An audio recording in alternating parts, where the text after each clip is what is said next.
Hi, and welcome back to Comic Book Gallery. I'm your host, Joaquin. Today we're going to be doing a product review that I should have did last week of Vraska Planeswalker deck. Now this video is intended for like new players, so as you can see, I am currently on the Magic the Gathering website, and they do a little article talking about it. But I'm scrolling down all that to let you see this deck, and I'm going to be opening it. So before you make a purchase on this type of product, you can actually come down to this website or another website that has a deck list, and you can just highlight what cards. I'll move this out of the way so you can see it better.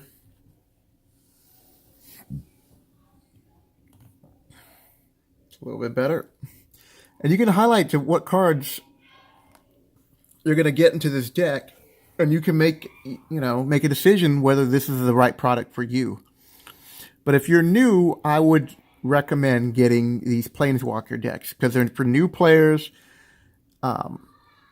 Once you started drafting and you've been playing the game for over a month, you never have to buy the starter decks again. This is for brand new players. They just got into the game. They borrowed their friend's deck. They played against them. They enjoyed playing. They just started drafting the first week or two drafting, and they're enjoying the game. That's who this product is recommended for. Also, if once you would have purchased something like this, you get your first starter deck and you're like, okay, I like it, cool, I'm going to start it. I would also recommend you buying a fat pack. Now, I'm just going to go to this random YouTuber called Comic Book Gallery. You got to check this guy out. If you like comic books and Magic the Gathering.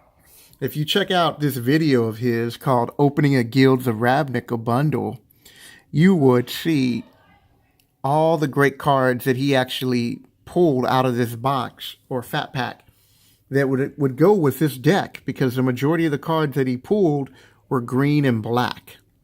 So when you get a chance, go check out this dude. He's pretty tight in my opinion. But back to the product review. So I'm going to be opening this up in a moment. I just want to talk about just doing your research.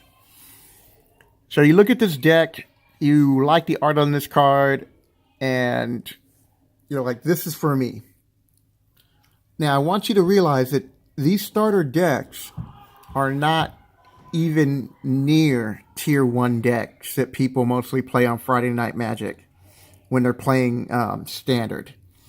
And to give you just a little insight, here's a website I like going to. It's called Magic or mtggoldfish.com.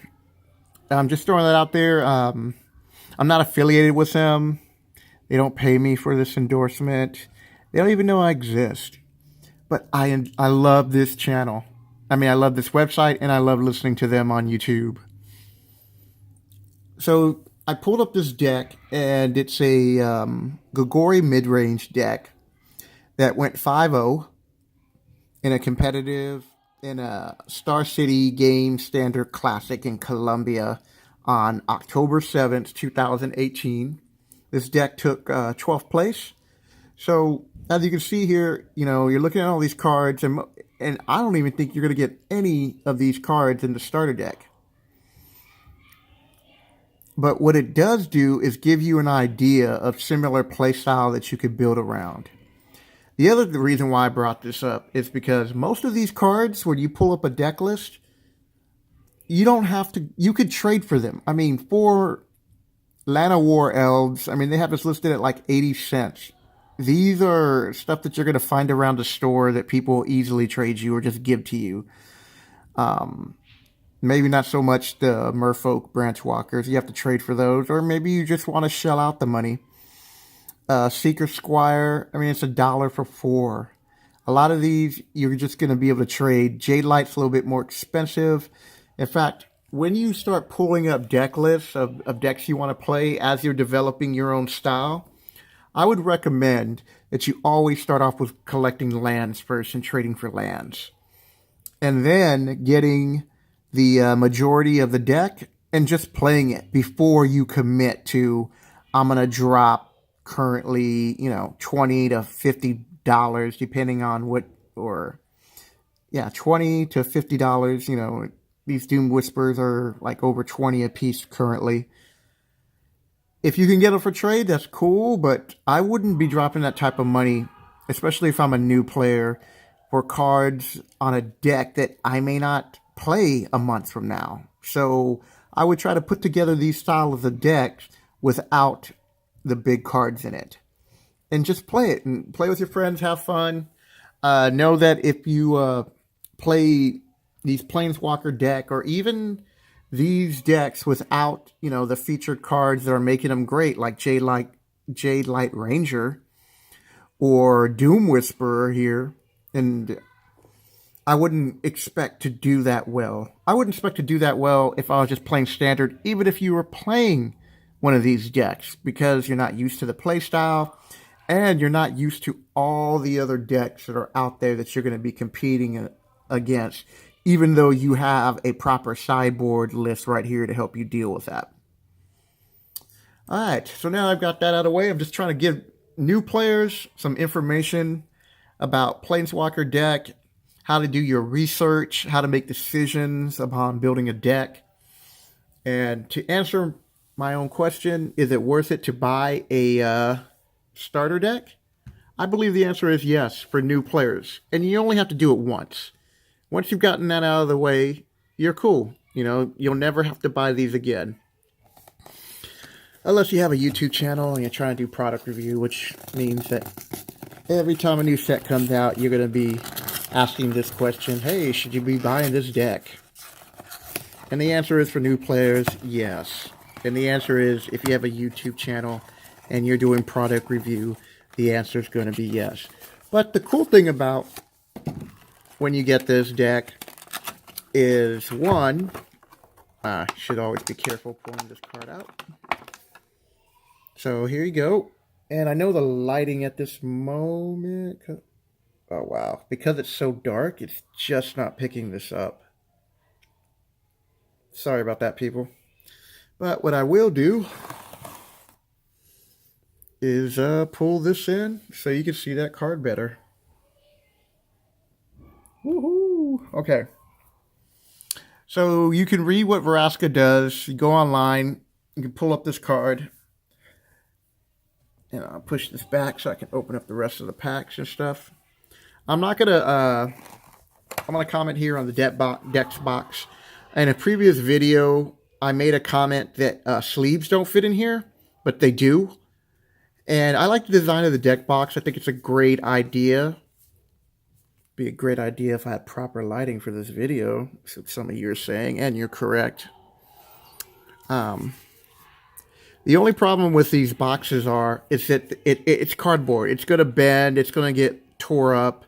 So you really should be buying plastic deck boxes. But to start out the game with, this is something great to have. And the other thing is, when you can buy not custom, but other deck boxes, they'll have space for you to keep your sideboard and dice and tokens. But to start out, this is a great product. I mean, it'd be even better if they included a dice, but all right, maybe hopefully down the line they will do that. So you get your deck right here, and as you can see, Beast Whisperer, that's the first card listed on this deck list over here. So I'm not going to open these because, like I said, you can just go online and make the decision for yourself if you want to buy this deck. When it comes to lands, you're getting Gilgates, 10 forests, 12 swamps. This spell right here, Vraska Stone Glare, only is good if you are playing the Planeswalker from the starter deck. Otherwise, it's not a good card. But a great card to have. Might as well hold this right here. A great card to have when you're starting out. So, like I said, not going to open these. But the other good reason for buying this is, on top of the price, which is not bad. I think these retail close to $15. You can get them to 12 or 13, depending on where you go for your LGS. I wonder if that will, if I tilt it up. Nah, still ain't going to work. Okay. I got these 2 packs. Sorry, just want to clean up my mess here so we'll see what we get. So hopefully we'll get something good. Hopefully we will get something that would go along if you had bought the fat pack and this starter, because you would have the makings of a great deck for at least good glory. So let's just hope and pray we can get a misfit. If we can actually get the actual planeswalker from Guilds of Ravnica. If I could actually learn how to open these up without ruining the cards. Alright, now I got that out of the way. Quickly, I'm just going to make sure this is in focus. We're not going to go over the commons. Man, I picked a really bad spot. I apologize. It's getting dusk here in Seattle. There we go, whatever. Hey, the light's kicking back on, so must have a little glitch here.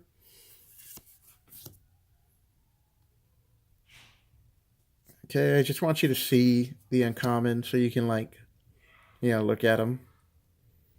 And the rare, oh, that's not bad. Okay, so Legion's War Boss is Mentor. Whenever this creature attacks, put a +1/+1 counter on target attacking creature with lesser power. At the beginning of combat on your turn, create a 1/1 goblin creature token. That token gains haste until the end of the turn and attacks this combat if able. So you play this on turn 3, you make a goblin, it goes out, most likely gets chump blocks and dies. But the following turn, if it's safe for you to swing your war boss without him dying, you're going to be, you know, pumping out little 2/2 goblin.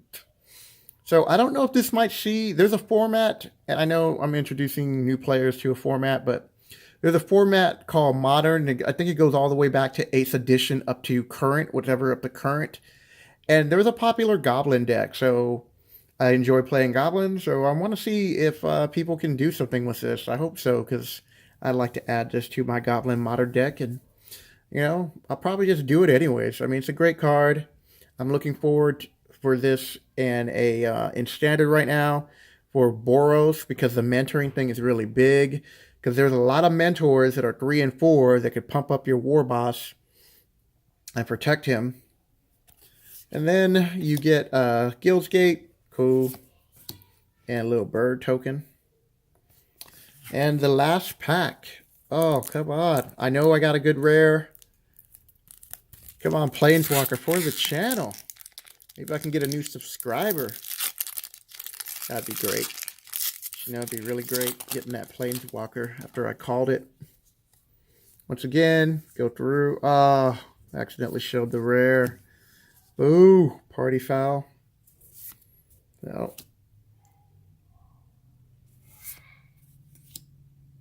It's weird how this light's starting to flicker a little bit.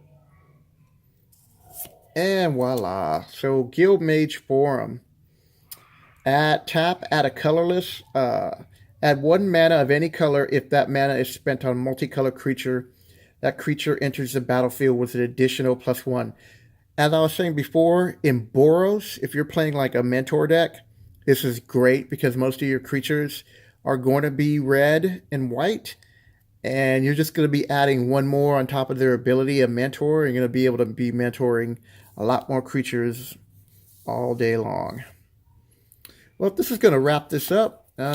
Gate, I'm sorry that we didn't get any more cards to improve the starter deck.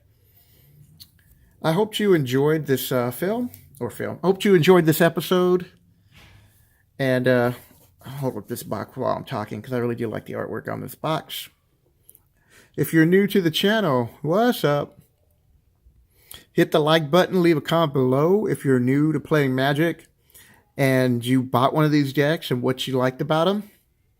And if you're also new, hit the subscribe button. And we're wrapping up.